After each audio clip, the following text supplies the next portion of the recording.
Contes amb la cuca animadora. L'home i la serp.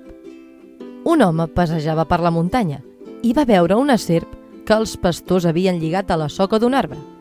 En va tenir compassió i la va deslligar. En veure's lliure i encara amb força, la serp s'enrotllà al coll del seu salvador. L'home, sorprès, li va dir: «Però què fas? Per què em pagues així el favor que t'he fet?» «Jo no faig res més que complir la llei de la natura», respongué ella.